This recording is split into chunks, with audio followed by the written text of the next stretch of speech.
Hey, how you doing? This is RJ.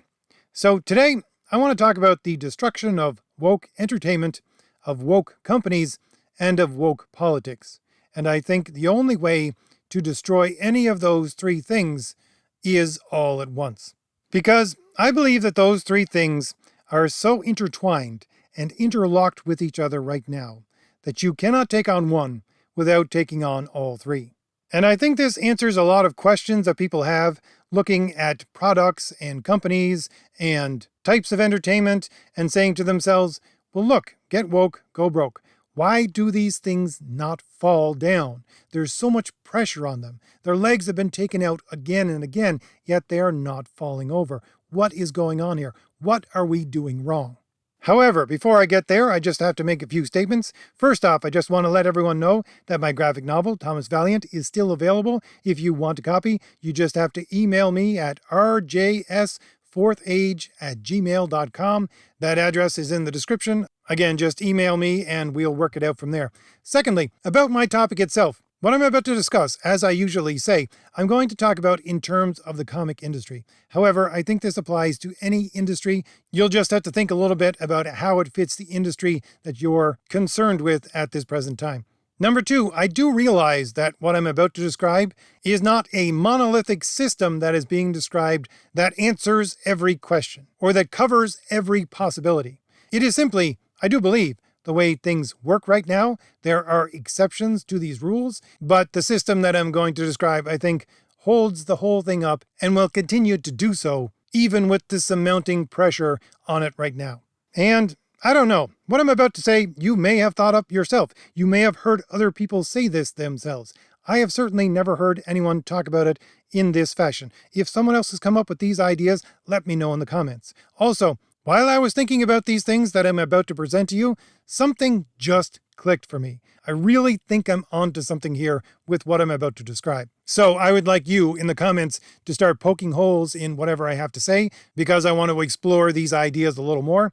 But at the same time, and I rarely ever do this, if you think that what I'm about to say does have merit, please share this video. Not because it is a benefit to my channel, but because I think these ideas, if I am correct, need to be shared. So, as I said, I think there's an interlocking system between creative people, the companies that produce entertainment, and the political ideological movements that is holding all three of these up at the same time. And that interlocking system is nothing more than selfishness. It's just the combined selfishness of each of these actors, which allows the entire thing to stand. And this is why, by the way, I got to thinking about this, because on my channel, I talk about heroes, I talk about the heroic nature, all of these kinds of ideas. And the heroic ideal is one of self-sacrifice. And what I see within these companies is the exact opposite of the heroic ideal. It is nothing more than selfishness. But it is, again, as I said, a combined selfishness that allows all three of these to stand when they should have enough pressure on them for them to fall. And they would if they were holding themselves up by themselves, but they're not. So, very briefly, what it is the combination of, as I said, the three actors of one, the creative people, who, very briefly, are nothing more than narcissists. Two, the companies producing this entertainment, which at their heart want to make money without producing any kind of a product. And three, the political ideological movement, which wants to generate rage bait in order for them to gain support for their movement. And here's how each of these entities are using the selfishness of the other in order to prop themselves up. It's like that old bar trick, where you take three matches and say to a person, balance them on this glass, when none of those matches are long enough to actually reach from side to side. How does the trick work? It works because you take each one of those and you make the first support the edge of the glass, and you make the second support the internal part of the glass, where all of these three interact with each other in a way to support each other. And that support is in midair. And I would like you to keep that image in your mind, so much so that the only image I'm going to show you in the background is this exact same thing done with three planks, which, by the way, is a picture from Stargate Atlantis, if you're wondering. But if you look at that picture, you'll see that each of those planks has one firm support on a metal beam, and the other support is in midair. And this is the same connection that these three entities are making for themselves, using each other as a support system for their secondary foundation point. Let's look at the creative people. As I said, the creative people are, for the most part, narcissists. Now, I'm not going to go very deeply into this. I'm going to link in the description a video that I have done about this exact topic. Actually, I've done about 3 videos on this topic, so I'll link to that as supporting evidence to what I'm about to say without going into the entire argument, because I want to get this as tight as possible. But the point is that these creative people who are making these products, and again, I'm going to talk about the comic industry. So you look at the comic writers, and indeed the people who are running the show in the creation of Marvel Comics. They're a bunch of narcissists. Now, there was a study done a couple of years ago which linked intimately the idea of narcissism and virtue signaling. Why? Because what does a narcissist truly want? Well, the narcissist wants to be acknowledged as the center of the universe, thinking to themselves that they are the center of attention, the center of the universe, everything revolves around them, and everyone must acknowledge that everything revolves around them.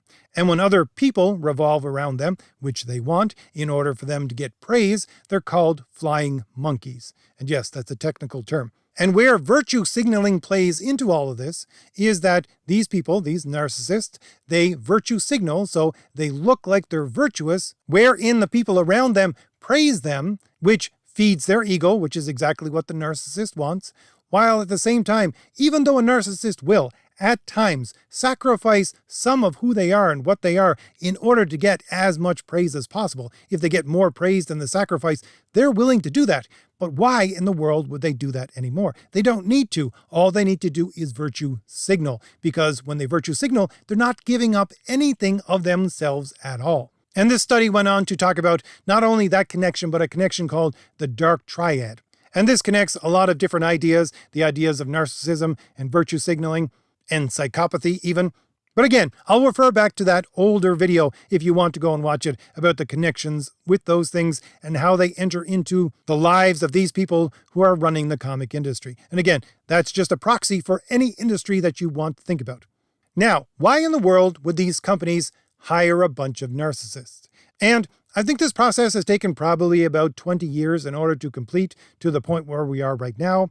Originally, I'd say in the 90s and early 2000s, they hired fanboys. But the thing about fanboys is they really have respect for the entertainment that they're working on, and that just can't happen. They can't have that. If these people who run the companies want to drive this thing into the ground in order to make money, that's what they're going to do. And so they can't have people who actually respect the property. And I actually had some people confirm this, people who were talking about working on some of the Star Trek shows and about how you had to hide the fact that you were an actual fan or they would get rid of you. But the companies moved on to hiring narcissists. Why?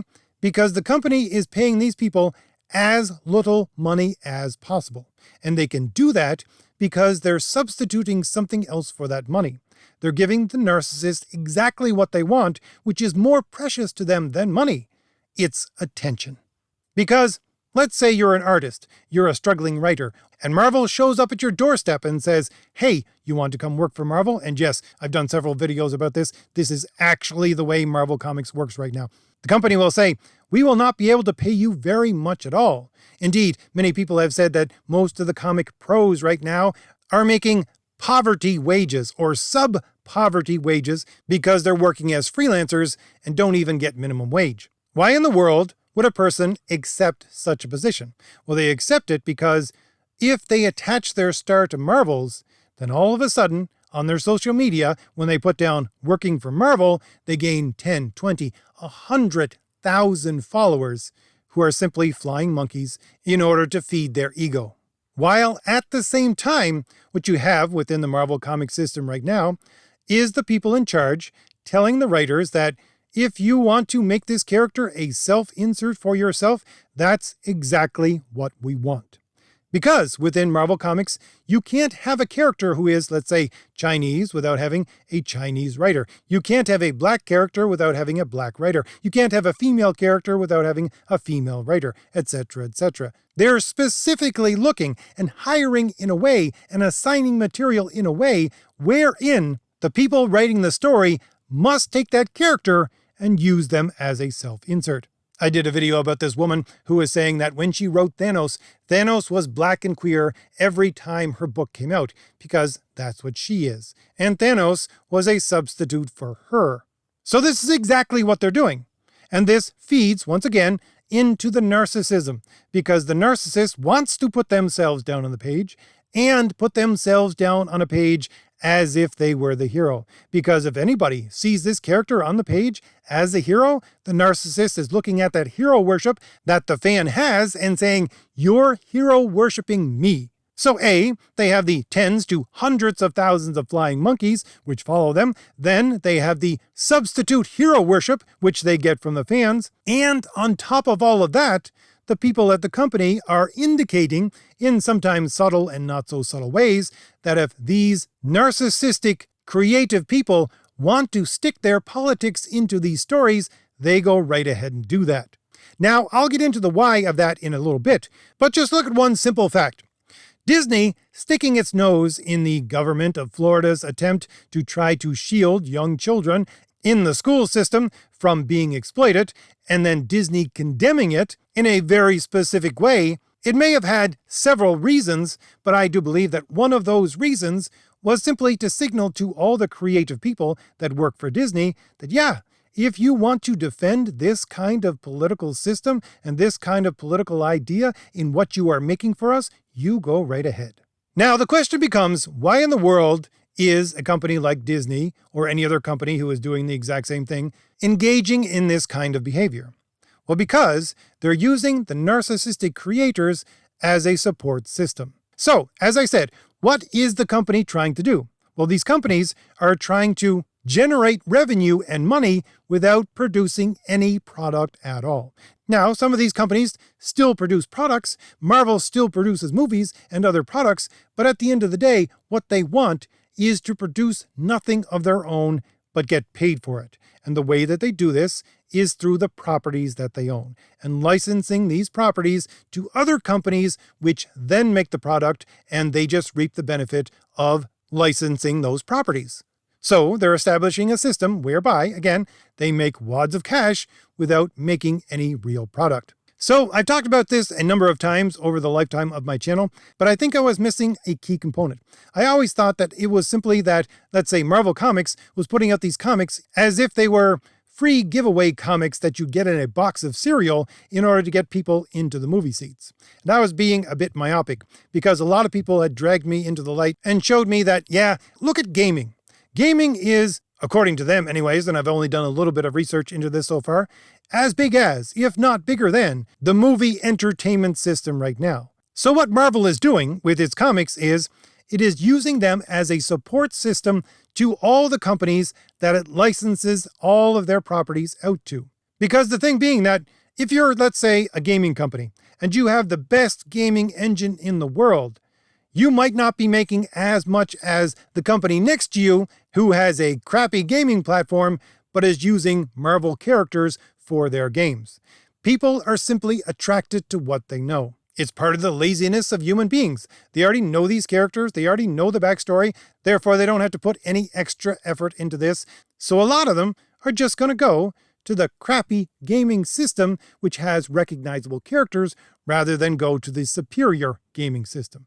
And this is already happening. You have these gaming companies licensing the characters from Marvel. And part of how Marvel is making so much money off of these licenses is the fact that they tell these smaller companies that, look, we will support your product by putting out support material that will link to your product in order for you to generate more sales. This would be something like the comic books. This is happening right now with Spider-Man, a gaming company who is using the Spider-Man license and is creating different kinds of Spider-Man characters, which are basically riffs on the original character in order to diversify the number of characters that you can use within their game. And what do you have within Marvel Comics? You have a story arc and multiple titles coming out called On the Edge of the Spider-Verse, where they introduce all of these interdimensional, basically clones of Spider-Man, which look similar, but are different enough so that they can be distinguished. And many people are looking at these characters and shaking their head and going, these comics are a piece of garbage. These characters are garbage. No one wants to buy this. No one wants these characters. And they're wondering why Marvel Comics would go in this direction. Well, they're going in this direction because those titles are simply used as a support mechanism for that gaming company so that that gaming company is paying a premium on the licensing of Spider-Man, and therefore Marvel and Disney is making money hand over fist. So let's continue with a couple of connections between these two and answer a couple of questions. Number one, how does this have anything to do with hiring narcissists? Well, it has to do with hiring narcissists in several ways. Number one, if you're producing a comic which is just being produced as a support system for another product, you don't have to make that comic a good product. And since they're not really making money off of these comics, even though they are about $5 to $10 a pop right now, which I think probably covers their printing and shipping costs, and that's about it because of the numbers that are being sold, what these comics basically are again, pamphlets that are being used as free advertising for that gaming company.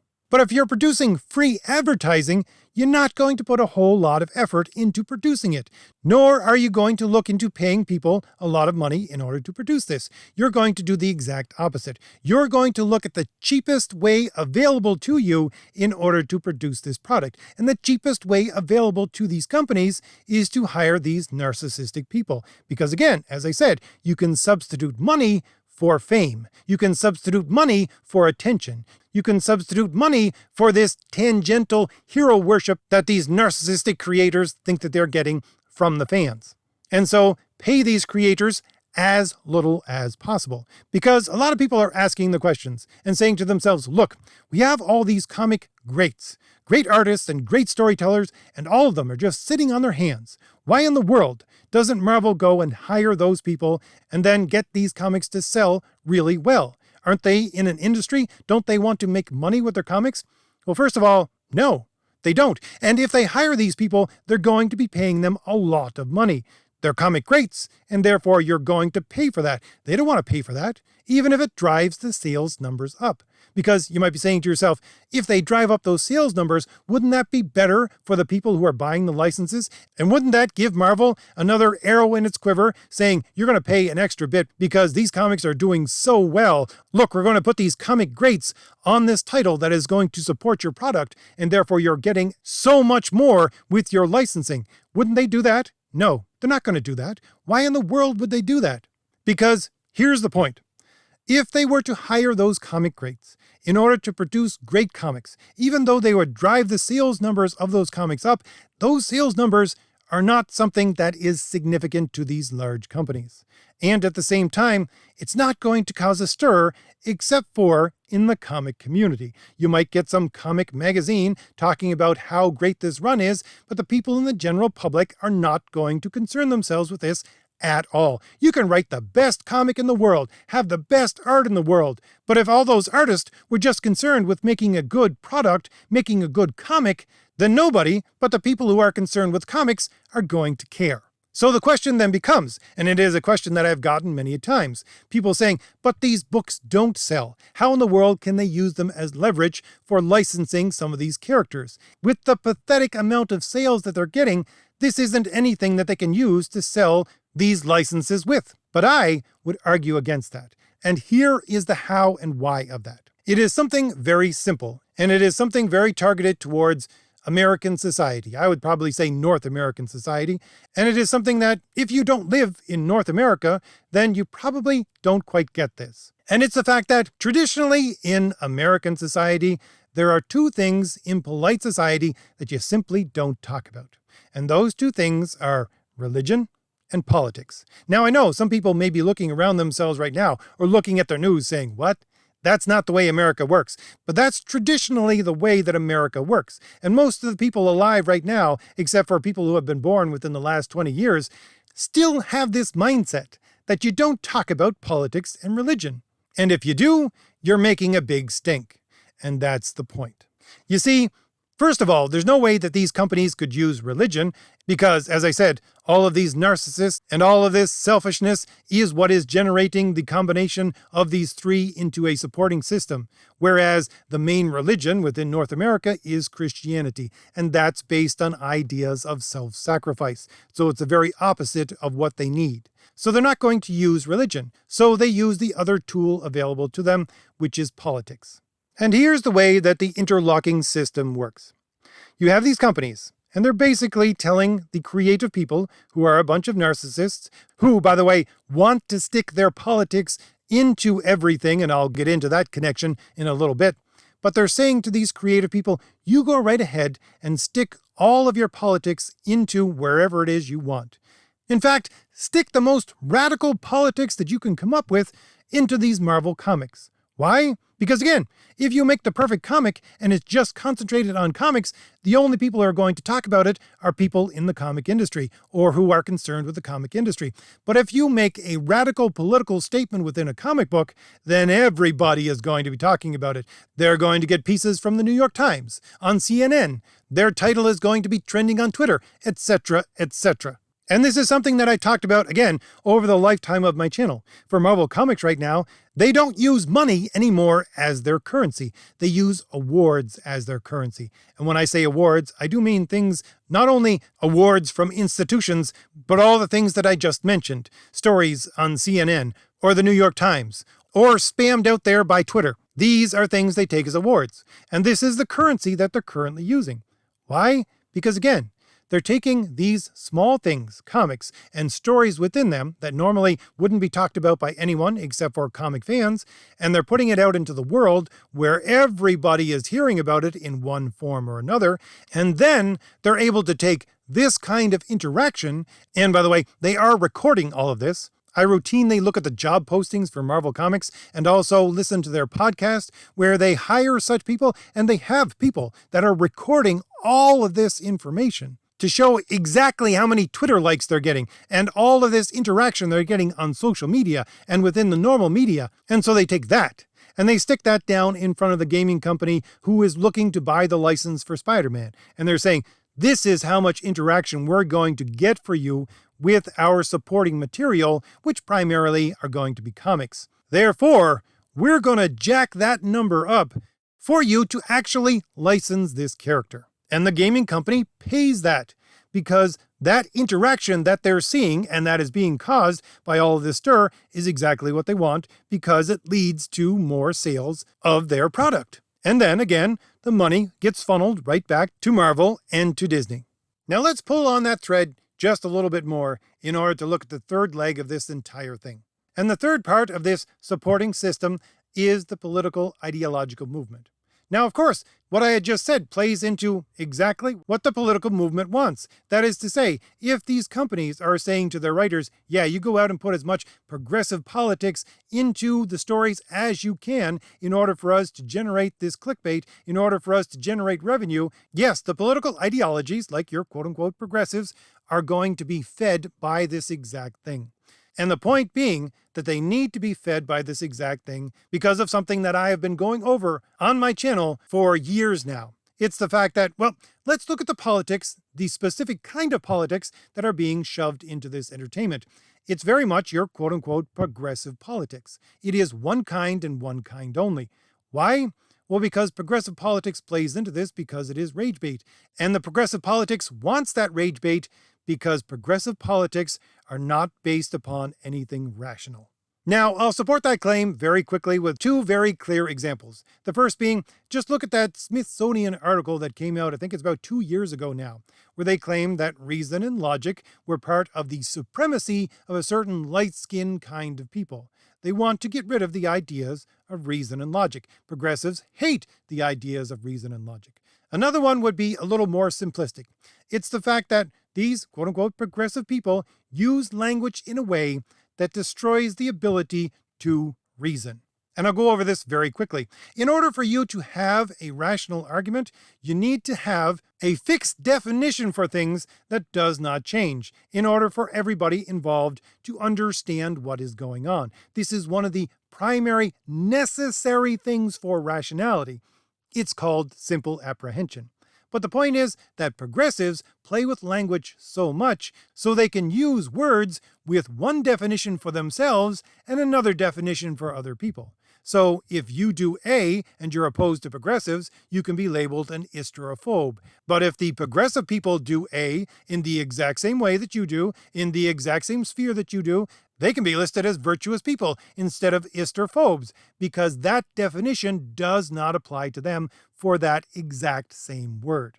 Using language in such a way destroys simple apprehension, which destroys the ability to use rationality in any way. So the point being that in order for progressivism, which denies rationality, to expand its influence and keep its political control, it needs to draw in people in a non-rational way. That is to say, in an emotional way. And the thing being that there's only so many political speeches that you can make. They can make these rile them up, rage bait political speeches all they want, but not a lot of people are going to tune into that. So what these political actors and this political ideology does is it uses the social in order for them to generate this emotional rage bait within the society itself through the culture in order to sell their ideas to the people who then support them.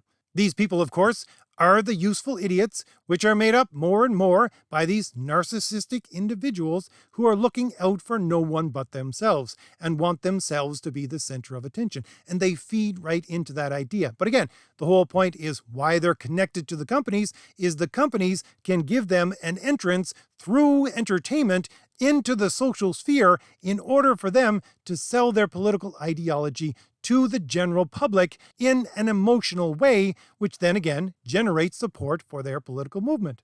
And the connection between this political ideology and the individual narcissist is very clear. And I only have to use one very specific example in order to prove this.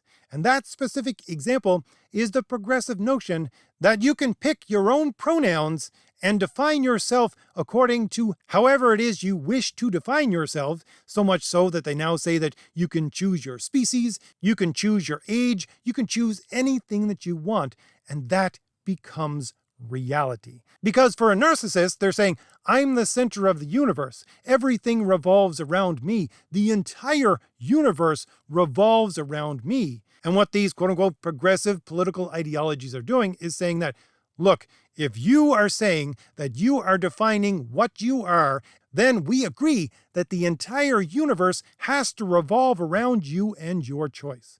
And if people around you and the universe around you will not agree to that choice, we will punish them.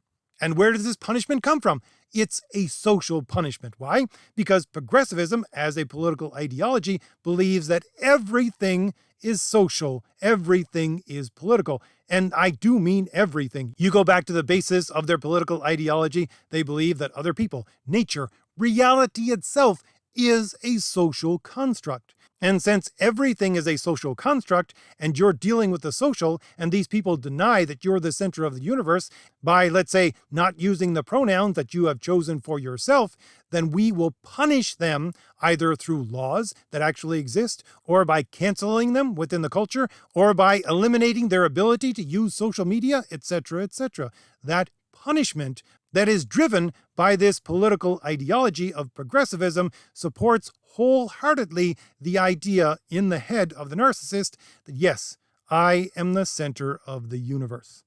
And again, these narcissistic individuals will join themselves to this political ideology and support it more and more because it supports their ability, as I said, to be the center of the universe, to be the narcissist that they want to be and do whatever it is they want to do, whenever it is they want to do it, and have everybody praise them for it.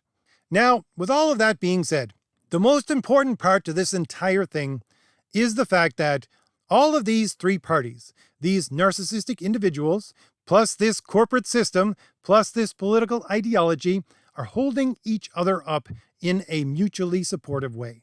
And again, people are saying, we're putting so much pressure on this side of it, why isn't it collapsing? We're putting so much pressure on, let's say, entertainment, it should be collapsing. These companies are making this entertainment and it's getting pummeled. Why aren't they changing course? We are showing everybody that these political ideologies are making insane claims and insane policies, and yet almost half of the public are still supporting it. Why in the world is this happening? Well, this is happening because you're not taking into consideration the mutual support system of the three. And quite specifically, the people on the other side, these progressive people, these narcissists, these companies are using the ignorance and, yes, the laziness of the people on our side in order to keep them ignorant of this mutual support system. Because you have people who say to themselves, look, I just want to have my entertainment. I just want good entertainment. I don't care about your politics. I don't want to think about politics. I don't want to argue about politics. All I want is good entertainment. Well, if they say that, and they're concentrating only on one leg of this mutual support system, there is no way they're ever going to be able to take that system down. Or at the same time, you have people who say, look, I'm concerned with politics. Take your entertainment and get it away from me. It doesn't really matter compared to the larger subject of politics that I have to deal with. Those people are doing the exact same thing. They're concentrating on one leg of this entire system, and so they can't see the forest for the trees, and so they can't mount any kind of defense or attack against this system because they simply don't take into consideration how it actually works. Or at the same time, you have people who are in the corporate sector. They're saying, I'm making money. Take your politics, take your entertainment, and get it out of my face. I am concerned with making a good product. Again, they're doing the exact same thing. In ignoring these other two legs of this system, they will never be able to make any headway. Because, as I said, it's like that interlocking three planks of that old drinking game, where you have each of these support systems. You see, there's 2 points of reference in order for each of these planks to gain their support. Number 1 is the firm ground of the edge of the glass. But the other point of support, their other point of foundation, is in midair. And people are looking at what's going on here and just don't get it, because they're saying, look, I know where solid ground is. And in order for you to stand up, you need 2 points of reference for your foundation. I can pick out one of them, but I don't know where exactly the second one is. It must be somewhere on this rim of the glass, or else you would not be able to stand. But no, it's not. It's in midair. No one's even looking in that midair position because they think to themselves, that's ridiculous. No one can plant a foundation in midair. There's no use even looking there. And it's because, again, they're concentrating on one of these 3 planks, not all 3 of them at once. And they don't see the fact that they can, yes, build this interlocking support system that is their secondary foundation in midair. And so each of the parties that is opposed to this quote-unquote woke system, they're not able to put enough pressure on the plank that they are concentrating on because they just don't understand where that secondary point of failure is. And they certainly don't understand the fact that in order for you to make this system collapse, it doesn't matter which one of these 3 legs you're concentrating on. The only way that you can make it collapse is to make all 3 of these separate or collapse at the same time. If you don't put enough pressure on that midpoint, on that secondary foundation, which is in midair, where all of these 3 things converge, if that's not where you're putting your pressure, you're doing no good. And the people around you who are saying to themselves, I just want my entertainment, I don't care about your politics. Or, I just want my politics, get your entertainment out of my face. Or, I'm making money, get your politics and entertainment away from me. It doesn't matter. They may claim to be on your side, but they're not doing you any good because they're blinding themselves and others around them to the fact that they think that they can separate these 3 entities into their own separate support system, but they can't.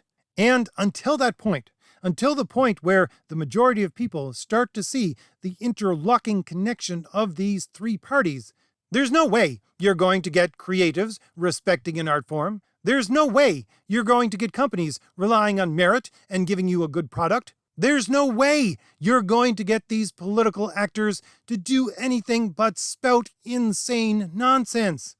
And in the end, there's no way that we're going to be able to beat this combined system of selfishness unless we first put our own selfishness aside and put our own myopic vision of what we see in front of us aside and say, hey, in order to get rid of this thing that is destroying society and entertainment and business all together at one time, I need to look outside the box. I need to concern myself with more than what's in front of me, and I need to acknowledge that this is bigger than just me. Because if we don't do that, the insanity will continue unabated. So, if I've given you anything new to think about, hit like, hit the shield in the lower right-hand corner of your screen to subscribe, and leave me a comment. Tell me what you think about all this. And as I said, if you think I'm onto something, please share this video. I'd like these ideas to get out as far as they can, to see if they have any actual merit. All right, I'll leave it there. I'll see you later. Bye.